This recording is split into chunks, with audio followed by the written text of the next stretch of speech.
Įsigijome lazerį. Pažiūrėkim, kas viduje. Bene didžiausias iššūkis renkantis tokio tipo stakles – išsirinkti patikimą tiekėją. Šiuo atveju stakles pirkome iš Kinijos ir šios atkeliavo medinėje dėžėje, kuris svėrė apie 500 kg. Įrangos išpakavimas bei pastatymas truko apie porą valandų. Žinoma, dar liko kalibravimas bei visų kitų komponentų pajungimas. Įrangą išsirinkome su 2 pjovimo lempomis, kad darbas taptų dvigubai greitesnis. Na, o visus komponentus rinkomės tik iš patikimų ir žinomų gamintojų.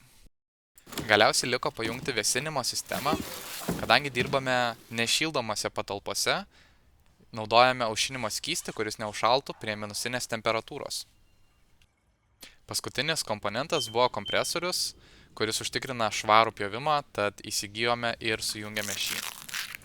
Artėjame prie finišo tiesiosios, kada galėsime išmėginti lazerinės stakles, viską sujungėme bei išbandėme išpjauti vieną failą, tačiau susidūrėme su menka problema, kurią ganėtinai greitai pavyko išspręsti ir buvom pasiruošę bandyti dar kartą.